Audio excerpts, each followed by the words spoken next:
What's up, guys? It's Chator. We're back with another episode of the Iron Skillet podcast. I'm here with my main man, my co-host, Bull Whip. Big whoop. Big whoop. And we're sitting here with some amazing guests today. Gangstagrass, they are coming through, a renowned band coming through Winchester to do a show at the Bright Box. And we're really excited to sit down with them and get their stories so you guys can kind of understand how they blended some genres together to create a really good opportunity and experience for people. So thank you guys for sitting down with us. We really appreciate it. Before we get into like your backstory, maybe you guys can just go through and introduce yourselves individually and like what you do in the band, and before we kind of dive in deeper. Start over here? Yeah. All right. My name is Arson, the voice of reason. I'm one of the MCs representing Philly, holding it down, and really, really excited to have a song with Shatora Lane on my new project. Appreciate that, man. Yeah, I'm Dolio The Sleuth, the other MC and slash vocalist, representing Pensacola, Florida, but now residing in Philadelphia. Yeah, what's up? This is Danjo. Play the banjo, sing some songs, write some songs, occasionally double on Wurlitzer. There you go. I'm B. Farrow on the fiddle, whether it be in the bull or the sheep. I'm coming out of Omaha, Nebraska, residing around the Baltimore area. Awesome. And I'm Rench. Official title with the band is Mastermind. And I'm just here along for the ride. It's been a wild ride for you. We all carry stuff. Yes. We all carry things, yeah. Well, that's awesome.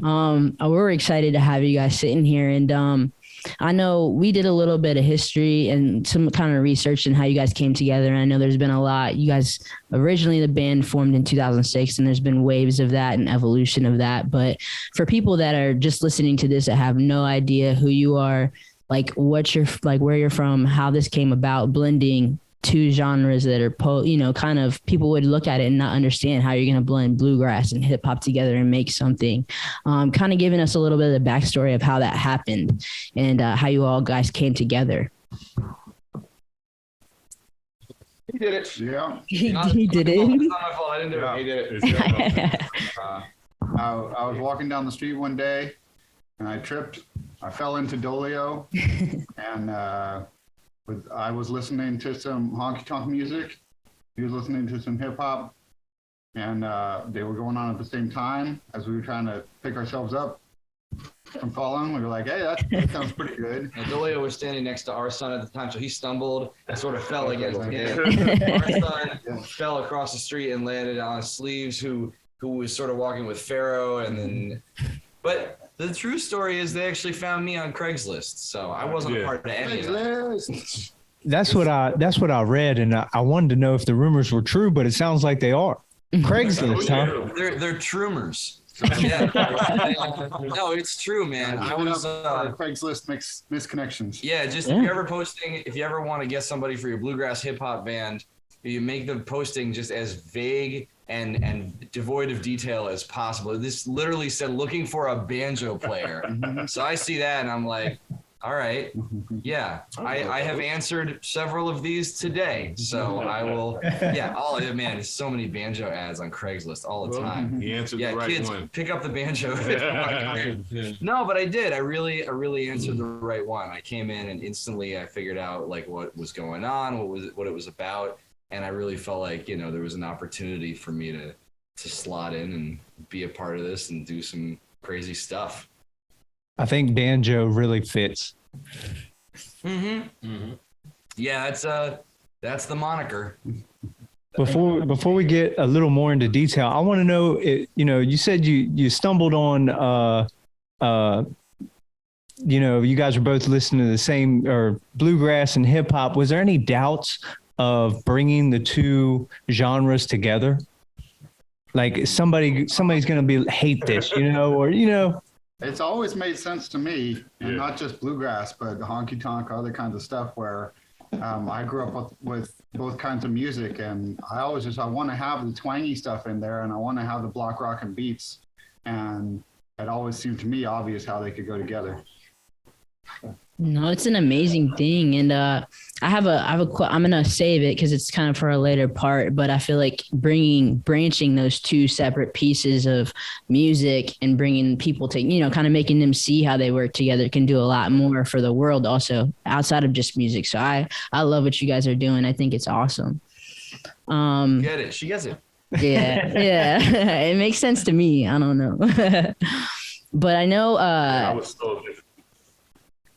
Your guys' recent album, I wanted to talk to you guys a little bit about that recording process because we both did some research and we saw like parts of it in the beginning were recorded together, but then as COVID came and lockdowns came, you guys had to finish recording that all separately. And I know just from making music, and that can be kind of a hard process to creatively get something to sound the same when you're all in separate places and kind of sending tracks to each other. So I kind of wanted to hear a little bit about that and like how that was different from some of the other projects that you guys have done.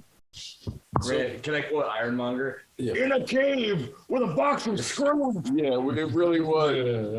You know, the funny part is, all four of these guys had like studios in their houses, right? You know, these are trained musicians in here, right? I'm a rap dude. You know what I mean? I had a mic. That was it. Yeah.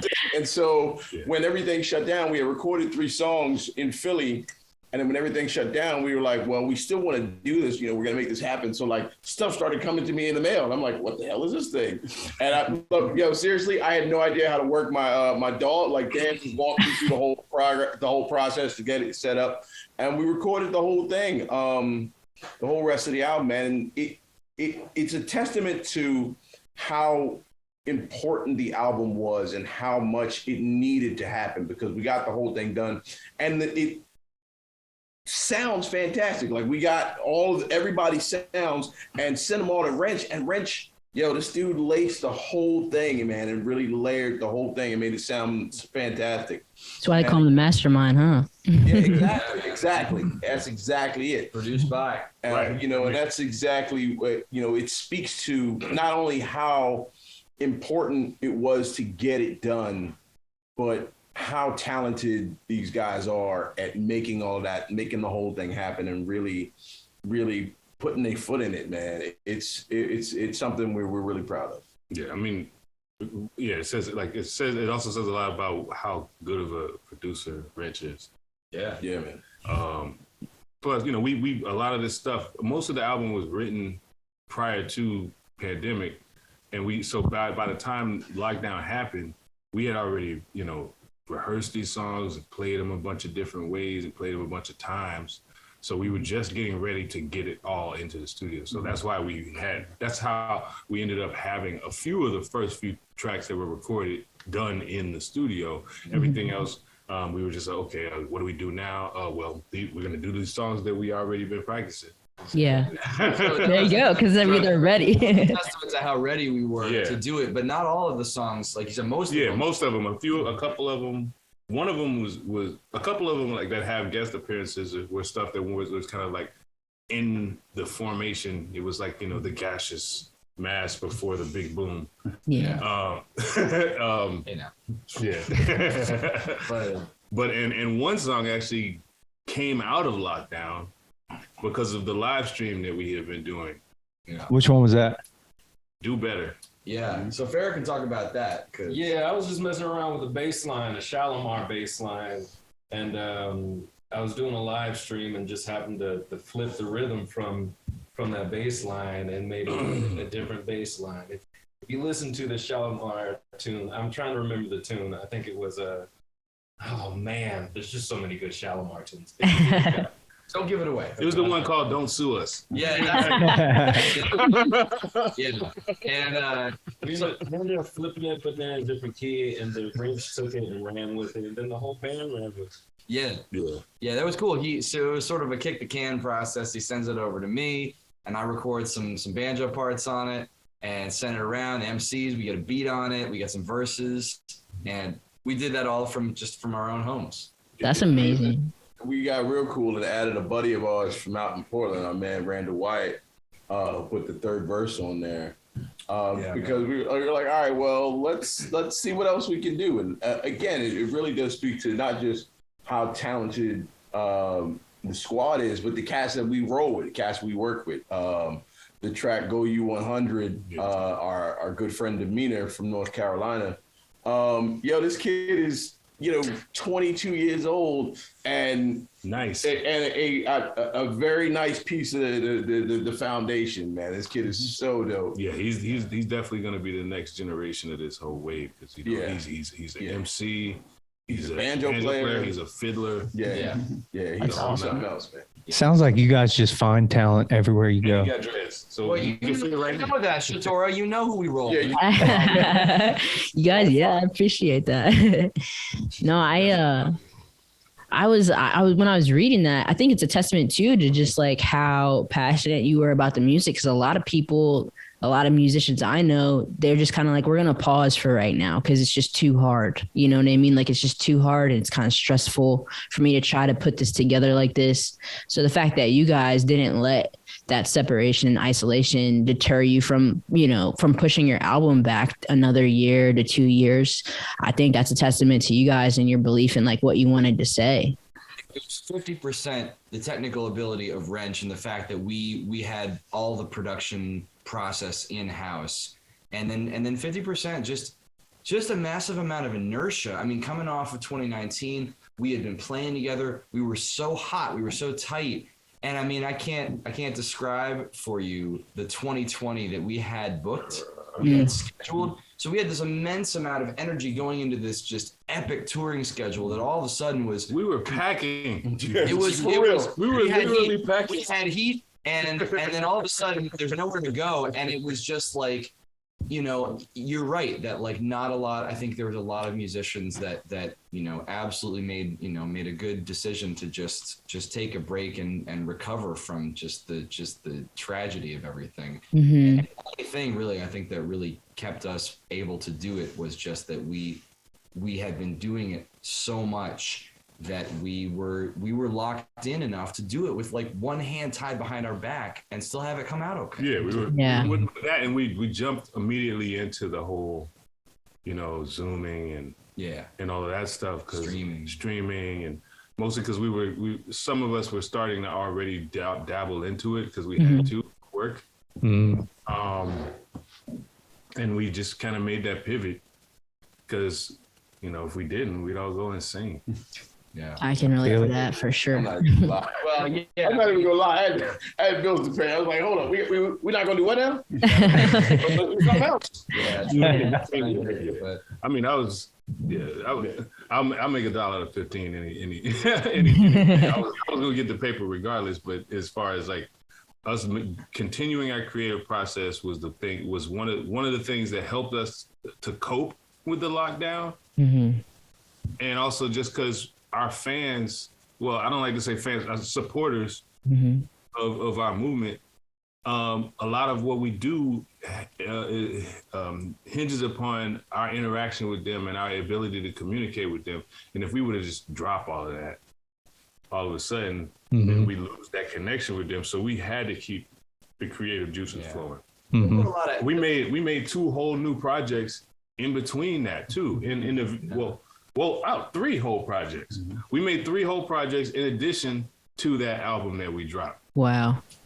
Because of that, we just kept going because we were like, okay, if we let it sit and stagnate, then it gets old and stale. Yeah. It's allowed us to expand what we do. And this album is a lot more evolved than the last one. I mean, which was a lot more evolved than the one before. And it pushes the Gangstagrass thing to be a whole new animal.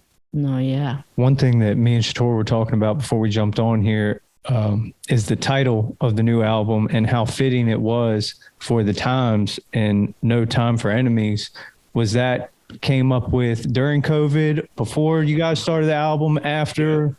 It happened during the lockdown. That was utter rambling. Yeah. We were doing our live stream and I was sitting in my car, just running my mouth. And just, it was like mid-March, right? It was right after stuff started really getting crazy. And I was like, look, man, it's about to get nuts out here. It's about to get real, real goofy out here. And I don't have time for, for any of the bull. There's no time for enemies right now. We need to just kind of keep it moving. So I heard that, right? I was watching the stream. I was like, wait. Wait, say that again. I think you just said the album title. And so, you know, the whole thing was, so much of this was born out of just the very randomness of the situation. And, you know, I'm usually running my mouth anyway. Something interesting going to come out, and no time for enemies. You were in like a shopping, a grocery store, like a parking lot with like some shopping cart stuff. Some petty stuff. It was so petty. Right? Ready to start fighting over shopping carts. Like had just started like really wiping everything down, and somebody was trying to get one, and somebody else, and it was like, yo, calm down. Seriously, took my cart, man. It's not that serious. It looked like the whole thing was just going to wind up with this Trader Joe's getting set on fire. And I'm like, all right, Joe, I'm out. Y'all handle that. I got other stuff to do. There's more important things for us to handle right now than y'all fighting over shopping carts.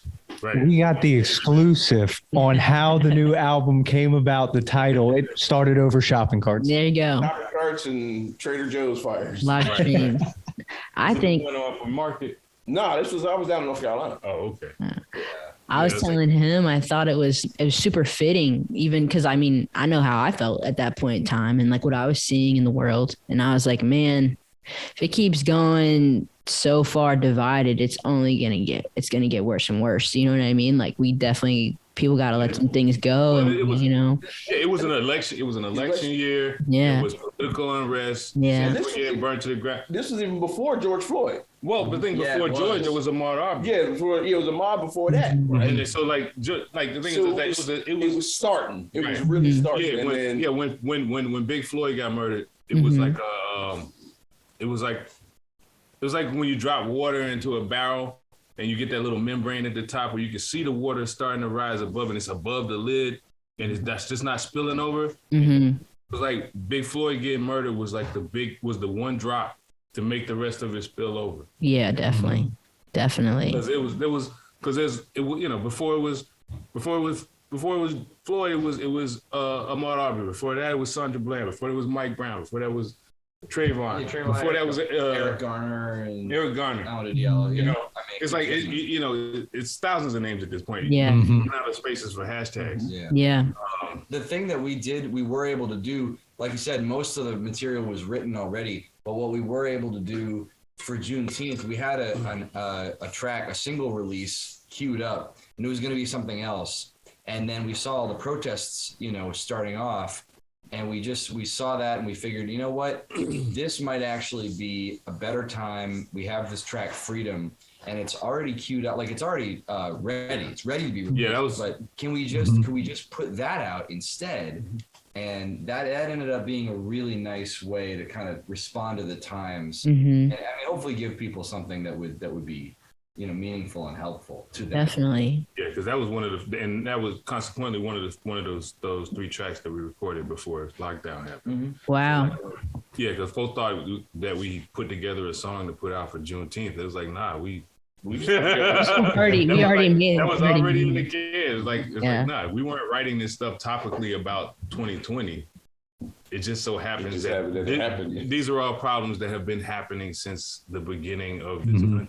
Yeah, for sure. It happens, and now people are actually talking about it. Yeah. Shout out to my man Shanti for helping us put the video together. For sure. Yeah, the video took 2 weeks. Yeah. We were like, hey, we need to shoot this video, and then boom, boom, boom, boom, boom, boom, boom. We, chopped it all together and, and made something happen with it. And I wanted to just mention quickly the part of the great thing about that track was how it came together, and there's a fiddle tune up top at the beginning of it that Farrow actually brought in. Look at them putting me in the conversation. So there's a fiddle tune but there's a fiddle tune that Solomon Northrop really enjoyed. And Solomon Northrop, don't know the name, he wrote a book called 12 Years a Slave.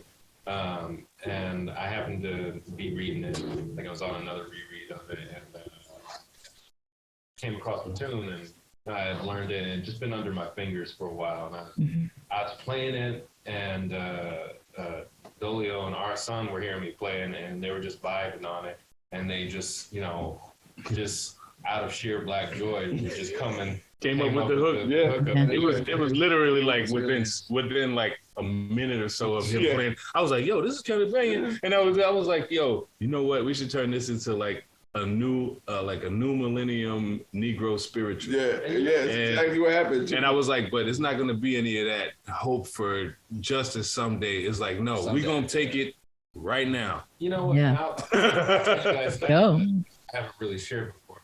I used to play that song on the streets all the time because I go out and bus. But that is not the first time. Like several times, MCs have come up to me like, "Oh yeah, let me spit over that," and literally would just spit bars over me playing that fiddle. That's because you were channeling the ancestors, That's not bro. surprising. Yeah.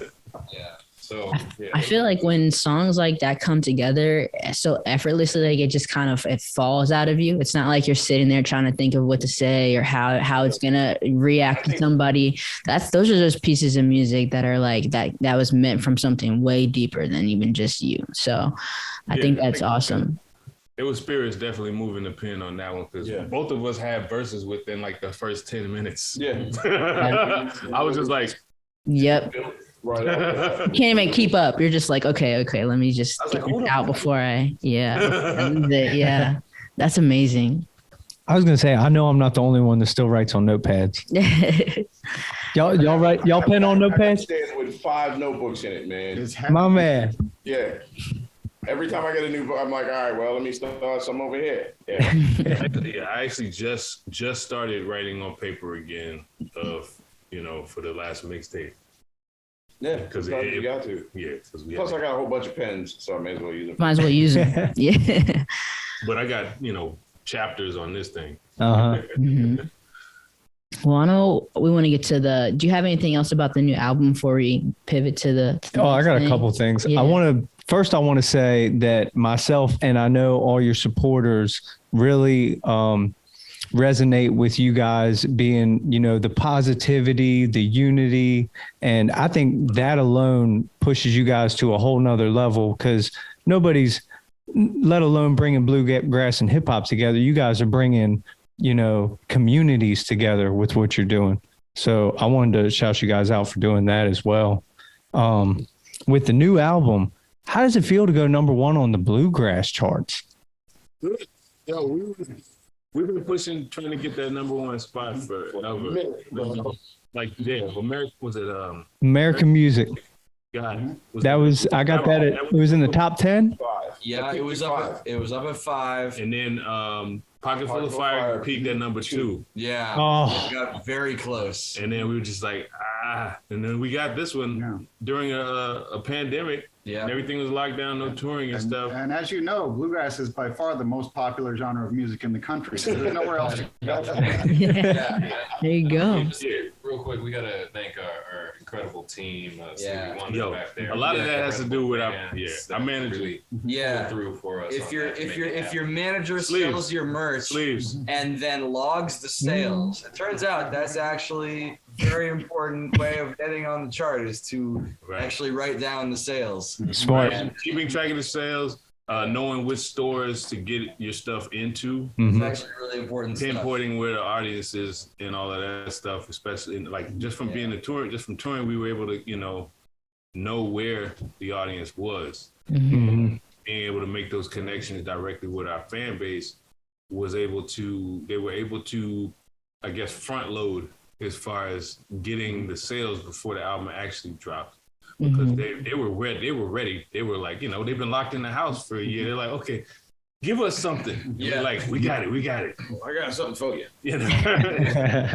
So we had them anxiously waiting. So by the time they was ready to drop, they were ready to grab it. Yeah. And I mean, just a side note, it means a lot to me for real as a bluegrass musician. Everybody's bringing in different influences and coming from different places, old time and honky tonk and everything. But to me, it's just one more way. It's only one way, We like to refute the purists and the sort of the traditionalists and, people that might look at what we do and think, I don't know, it's a novelty or it's a gimmick. I mean, they're just putting this stuff together, because it might be cool, but it's not actually good. It turns out it's actually good. And it turns out bluegrass people like it. Hip hop people like it. People will come up to us and say, you know, I don't really like bluegrass. Actually, I don't really like hip hop either, but I like what you guys are doing. Yeah. Yeah. And to me, you know, that both says, look, the genre thing doesn't really matter. And it was created by, you know, marketing record label people 100 years ago as a way to segregate people into demographics anyway. So the genre thing doesn't matter. But as long as I'm a bluegrass musician, you know, I just want to say, this is legit stuff. You know, this is real stuff. And that's just one way to tell people, you know, I don't know what to tell you. I don't know what's more bluegrass than that. We got to the top of the freaking charts. 100%. Before we jump to the next topic, anybody that's out there listening, go check out Gangstagrass's new album, No Time for Enemies. Yeah. Number 1. 100%. I know that had to be a big moment for you guys. Like, That was wild. You couldn't tell me nothing after that. Okay. My son was, I don't remember how many weeks old he was, but it was like, yeah, the getting number 1 on the charts was like very much the second coolest thing that was happening. It was like, oh man, It was like, my other baby got number 1. no, that's amazing. That's amazing.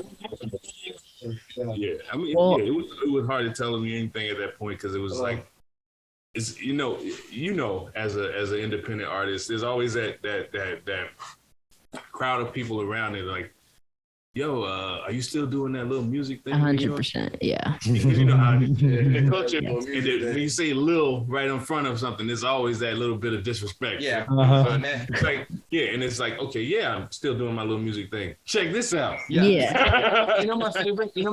Let me tell me if you heard this. Somebody asks you, "Oh, is that a real song or is that one that you wrote?" Yeah. Oh, that's disrespect. Yeah. Yeah. Right. I've The one got- that you made up. Right?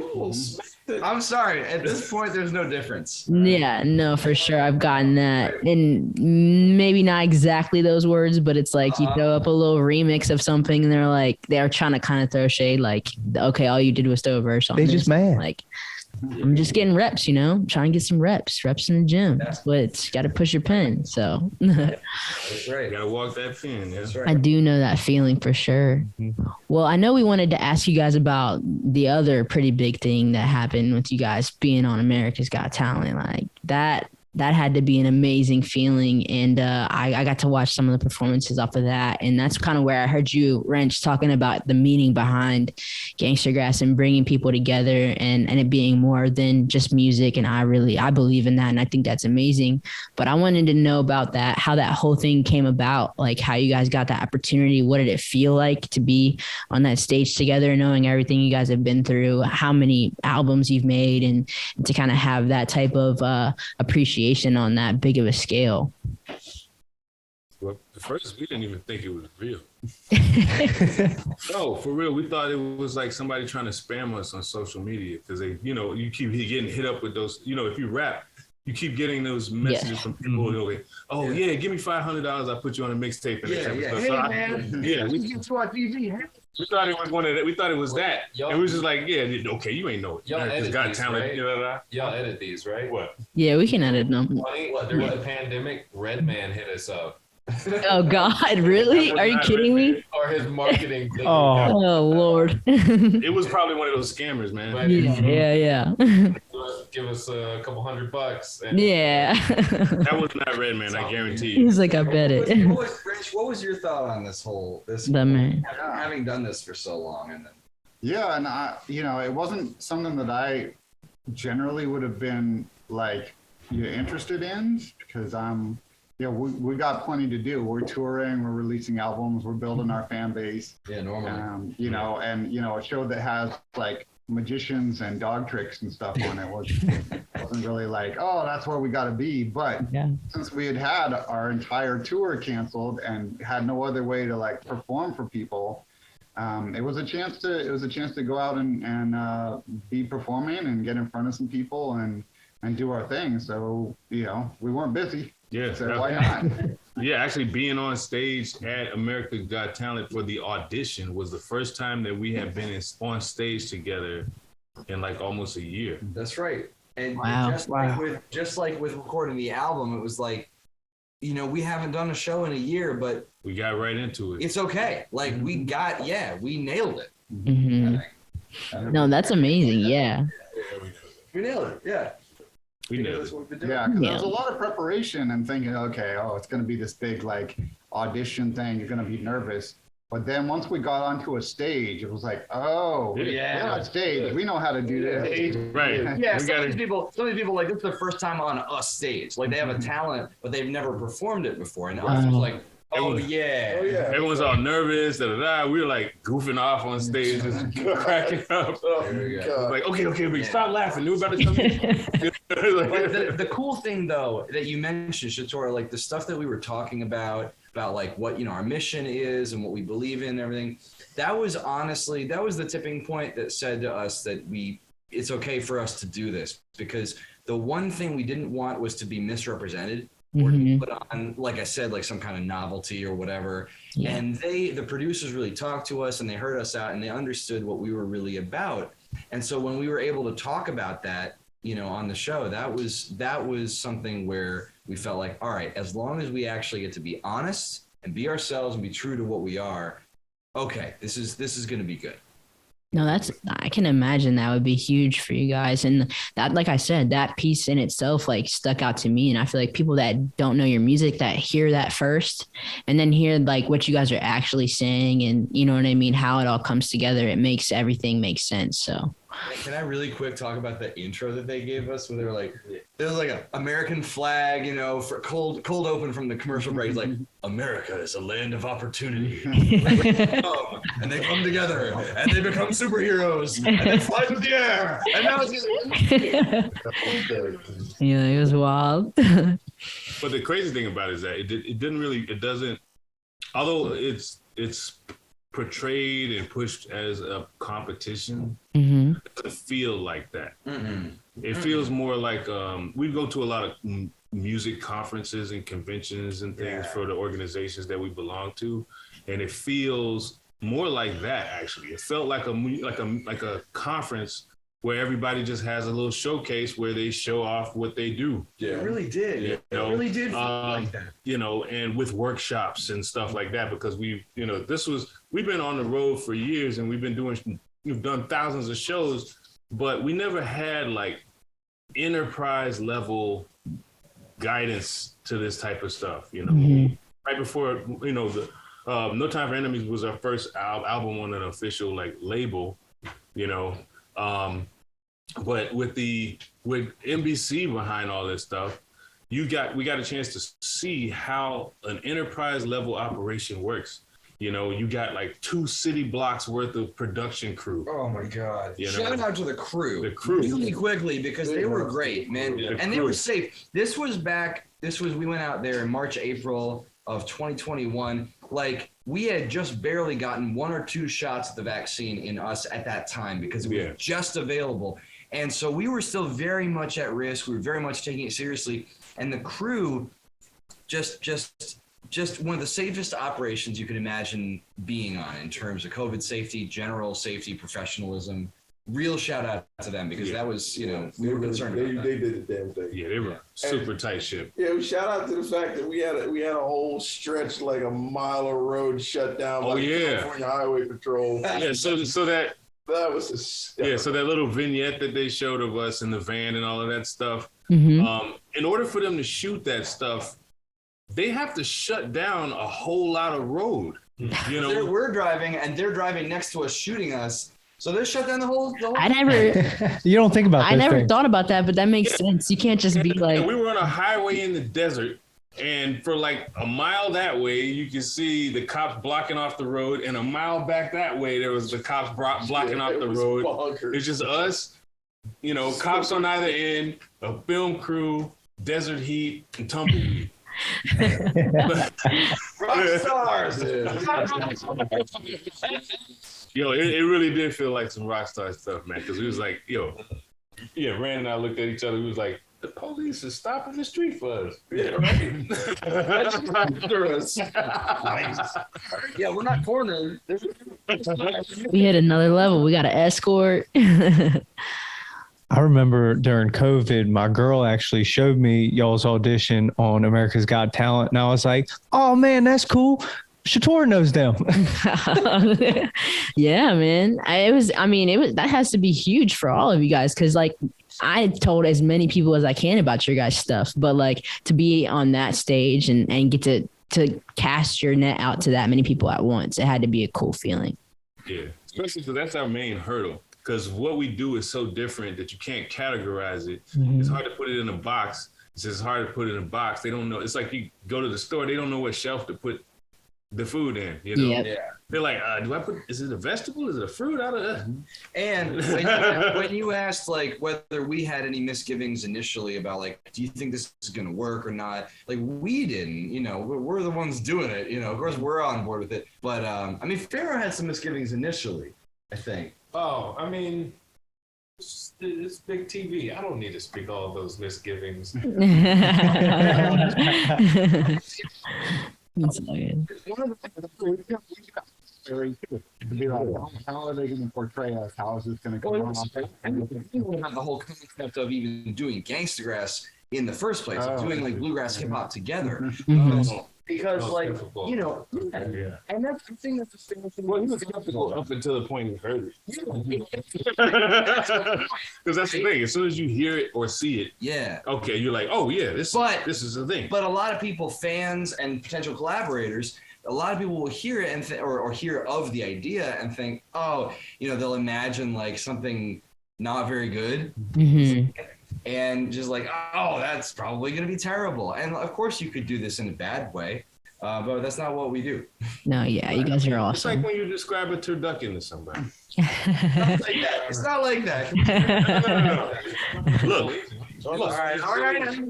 It was really these guys. Okay, so he hasn't tasted turducken yet, so he doesn't know. I'm like that person who's like, oh, Gangstagrass. Right, he's like, a duck and a turkey and a hen. No, that's never one thing. And then you take that first bite and just like, okay, this is the only thing I want to eat. No, so we met up with Farrow, right? We met up with Farrow, and at that time he was playing with Dom Flemons. Mm-hmm. And we were playing at the Kingman Island Bluegrass Fest in DC. So we actually shared a stage together. Mm-hmm. Mm-hmm. And so set the stage. So Kingman Island is a fun festival. In fact, that festival is the reason why I'm a touring musician today. Because not once, but twice have they randomly asked me while I was having fun at their festival, both drunk and stoned, hop up on stage with a headliner that did not bring their bassist. So, you know, that happened twice at that festival, and it also happened that I played with Dom at that festival and met these guys. And this is huge. Honestly, first time I went to Kingman Island, toured with the Hackensack Boys. Second time, I did a circus for a month with the Spirit Family Reunion. Third time, I joined Gangstagrass. Do you guys know Kingman Island? It's a great festival. It's on like an ecological preserve. Not right the there. Cayman Islands. Kingman Island. It's right by like RFK Stadium. It's right across from there. And it's great. Yeah, it opens up once a year for this festival. Yeah. Mm-hmm. Yeah, but so we met up with them. You know, we're on stage and like Dom Flemons, you know, and Farrow's playing with Dom, and that was really sort of the point. That's where we sold you on the like, okay, well, you know, it turns out these guys have bars. Yes. Mm-hmm. There were bars. I mean, it was really the lyricism that attracted me to the band. And Emily, our manager, I've known her for 10 plus, maybe 10 decades. 30 years? She convinced me on some music before, so I was like, all right, let's see what happens. I'm down.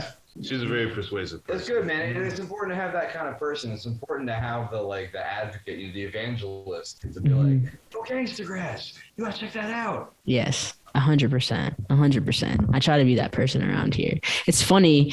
Well, that's coming around to touring, but it's funny how many people, like, now that you guys are coming here to Brightbox, it's like all of a sudden everybody's like, oh my gosh, you know who Gangstagrass is? And I was like, I've been listening to their music for a minute, but they're just now figuring it out and coming to it now. So I'm excited for you guys to come through Winchester, but fam. Yeah, you're so Gangstagrass family. So. First, Before we go on, I want to hear the story of when you guys met Shator. Was it at Sweet Nola's? Probably. Yep. Yeah, it was. It was actually through Captain Kirk. yeah. Yep. Oh yeah. First, I was getting the tattoo. Yeah. And Kirk was like, "Yo, you gotta have my niece spit." And Right. I was like, "All right, cool." He put it on. Put it on. I was like, He was like, all right. You gotta meet her. You know what's Yo, funny is that's that's crazy. so true because I remember him texting me with such a sense of urgency. Like, you need to come. I don't know where you are, but you need to come to the shop right now. And I was like, okay, like what's wrong? What's going on? And I don't know if it was like at the shop or at the venue afterwards. I remember meeting up with you guys, and you guys were amazing. They were amazing to me. They, kind of let me vibe out and freestyle over top of some stuff, and just kind of talking, all of us on the same wavelength. So it was always love from the very beginning, and I appreciate you guys for that, for sure. And they've continued to stay in touch with me every time I put something out. They show love and reached out to me about collaborating on stuff. So it means the world to me, for sure. I appreciate that.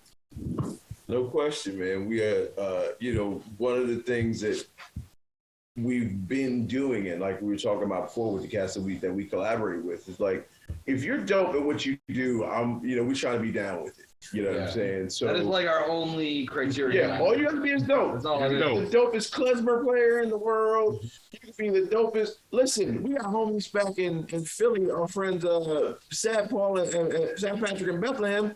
Like, she's a stomper. She plays the fifths. she plays the flicks. Look at her nuts. Nice with it though. Nice. You know what I'm saying? And so all you gotta be is dope. All you gotta be is dope. And as long as you're doing quality stuff and you're about forwarding the culture, whatever that culture that is, if it works, it works. And obviously we don't care about genre. Yeah. Yeah. what you play. Yeah. Gonna always show love if it's dope. I gotta say too, though, shout out to Winchester just in general. I feel like it would make sense that we would meet you there. It would make sense that whole story would happen there. Like, I was over with Captain Kirk getting a tattoo, and then he said, "You need to check out my niece." I'm like, that probably happened in Winchester. It probably did, because Winchester is that place. It is in the top probably 3 of places where we've played so many times. First of all, just been there so many times, but also it's not just the number of times. I mean, we've had depth of actual relationships. We have friends. My wife is probably texting somebody from Winchester right now. Because I know who it is, and not like that. No, like that's not what I'm Set you up. We know what you meant. It's cool. No, I definitely we definitely show love. It's okay. It's okay. I'm trying to bring you back. I'm throwing you a line here. I'm throwing you a line. No, but there's a huge music community here. People don't realize that because it's just a small town, but there's a lot of really passionate, talented musicians. So when, other passionate, talented musicians come through, it seems like a lot of people are willing to show love. I wanted to ask, go ahead, my bad. We're so excited to be back and be on stage with you again. It's going to be awesome. Whenever She got a band now. Whenever you guys want. Yeah, me and my friends started a band, so I'm excited for you guys to hear that this weekend and tell me what you think. And I'm always down to come on stage and vibe out with you guys. You don't gotta ask me twice. We can make it happen for sure. They're spitting the gospel about you, but I haven't seen you with the band yet, so you coming up on stage. Yeah. Hasn't seen you yet. Well, I got you. I got you. I promise that. Sounds like we got some surprises in store for this show coming up. Maybe. I guess people got to come out and see. They got to come out and figure that out. Well, before I don't want to hop off of here too quick. I wanted to ask you guys what it's been like touring, after everything has opened back up. I wanted to know kind of what that feels like, because I know in general, I just felt super isolated from people. So just being around people again was, like, for me, refreshing because I'm social, but also getting to be in front of people and performing again after not having it for so long.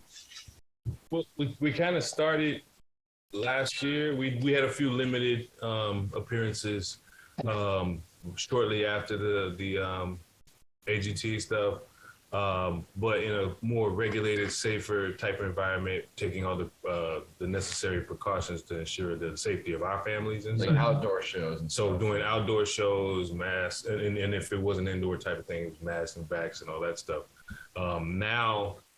Right now, we're just kind of navigating, I guess, the minefield of various regulations from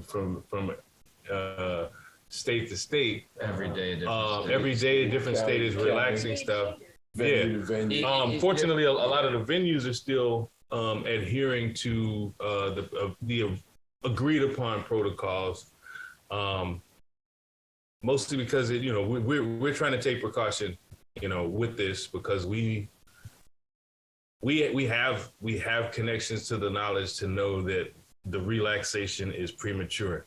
Yeah. Gotcha. And we have people in our lives too that even if it were relatively safe for some people, like the president was saying in the State of the Union, for some people it might be okay, but for us, for the people in our immediate families, and for many people in our audiences, that's not something that people are ready to do. We're not ready to just go back to life as normal. Right. So it's something that we've been requesting at a lot of our shows, and with the mask mandates being repealed in a lot of places, it really ends up just being, because we are asking for this. That's ends up being the only authority is, please do this because we are asking for it. And people have been, by and large, pretty cool about that.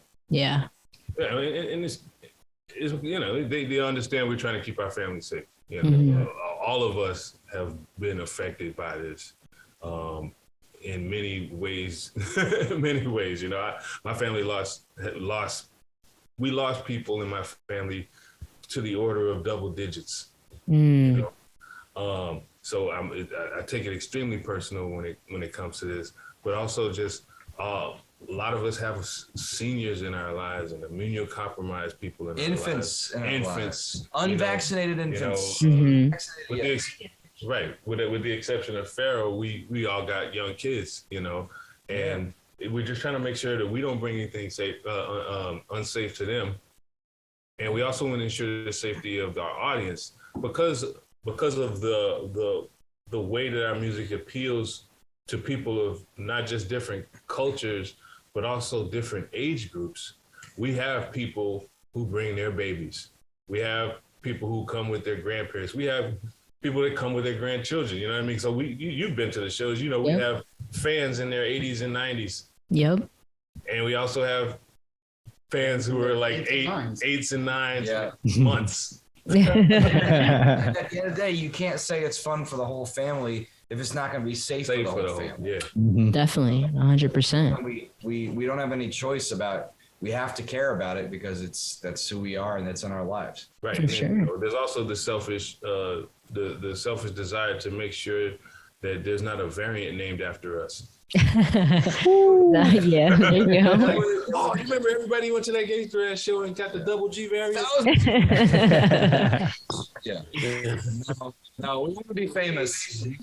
For other reasons. Famous. We don't want to be that kind of famous. Don't want to be the number fan in the ICU. Famous, yes. Infamous. Yeah. So we're doing a lot of things to adapt our road protocol and how we tour, and we're coming to you live from this Airbnb wherever the hell we are right now. We're trying to do more of the Airbnb thing, and that's more of a nod to just general our own health on the road, and just trying to be chill and trying to make it through. Like, touring is hard. Touring is hard. So we got the Airbnbs with the kitchen. We maybe hole up in the same spot for a couple of days, and we've got since we are on this Iron Skillet podcast. Oh snap! Ooh. Travis, you're missing it. Show off the Dutch oven. They got it. Oven that has a lid that turns into a skillet. That's crazy. Travis is like, I gotta see this. Travis is running the audio back there. I don't know how many meals we've made. Turns into a skillet on the top. on this. Yo, All that's the dry crazy. goods, actually, the dry goods we carry in the pot, you know, so you got your quinoa and your flour and your spices. We smoke we always roll with a big thing of yeast. There you go.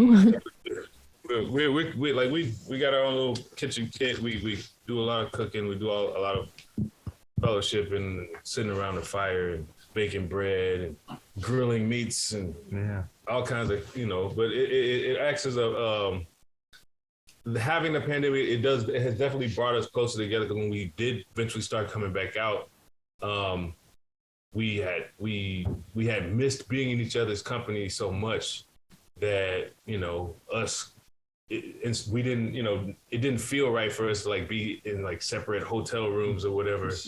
You know, we had to have like a crib that we could just pretty much camp out in and just do the family thing, you know? Yeah. Sure. That's awesome. And it's more sustainable. Oh yeah, happier, healthier, cheaper, better for the environment. Right. We end up being healthy because we're not eating all this, you know, salty junk food from the road. You know, because in the portion sizes are usually way too big when you're grabbing all that takeout stuff, and then you have all these takeout containers and the plastics and the paper plates and disposables, this and all that stuff. And then, you know, with this way, we're all just using real plates, real pots and pans, you know, whatever mess we make, we end up eating it. So it's not like any, you know, a bunch of stuff that we end up having to throw away, and there's less waste, you know. Yeah. It's probably better for most bands to do that themselves and cook for themselves than to do that whole road food thing. Because being on the road, you know, having reckless eating once or twice, you know, is all right. But when you're doing like 3 and 4 week tours, you know, it starts to take a toll on you. You know, all that salt, all that sugar, on top of not, you know, getting a lot of sleep. Yeah, maybe not hydrating as much as you should. This kind of thing.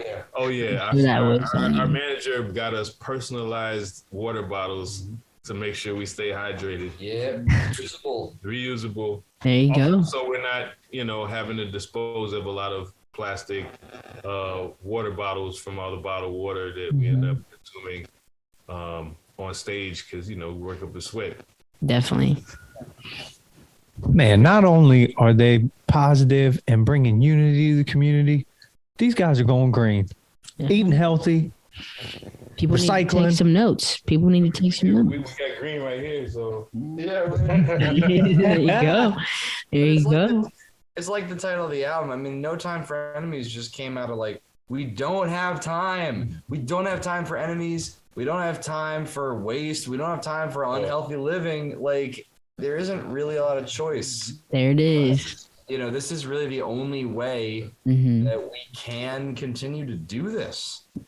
No, 100%. And I think it's dope to hear, you know, a band that's as successful as you guys talking about these little things. Cause I'm sure it's something that everyone, like younger people especially, but, you know, people that are traveling around doing shows are probably not prioritizing that. So to hear from someone that's doing it to the level that you guys are doing it, it probably also, I know it allows you to go on stage and have way more energy than you would if you were just eating McDonald's and like, you know what I mean? Barely sleeping, barely drinking any water. And I hope that more stories like that keep coming out. You know, not to speak for him, but like, you know, just quick shout out to Billy Strings, who doesn't need the shout out because he is having a moment right now. But I remember that guy from years and years ago, and just the fact that a couple of years, it might be 5 years ago now. He's talked openly about this, but like he went sober a while ago, and you just see this explosive effect on his career. I mean, the dude is just working so hard, and you know, and all the success to him, because it's a really good moment for him. But yeah, people should talk more about this. Like, you make healthy decisions, it's going to affect you. It's going to affect your life. It's going to affect your career. For sure. 100%. Unless you keep it. Brandon. Or Lemmy. What's up? We don't know what kind of deals. We don't know what kind of deals they made with. Right, there's a painting somewhere in a closet with a shawl over it. Yeah, I mean, it kind of makes the point. Like, you can live however you want, but But if you make that choice, just imagine what can happen.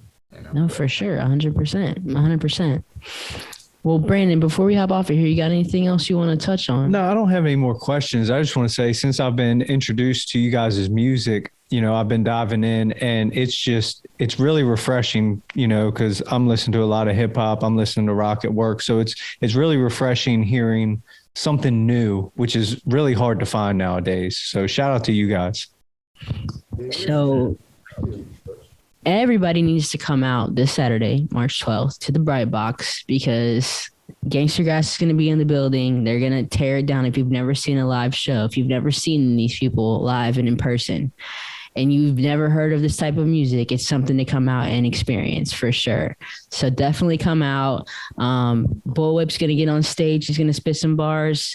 My band Polaroid Dreams is going to get up there. We're going to spit some bars. We're going to sing some songs. We're going to do a little bit of everything. So I can't wait. It's going to be a fun night. I can't wait to see you guys. So we got to make sure everybody comes out and packs this place up. Big whoop. See you on the 12th. Yeah. See you guys on Saturday.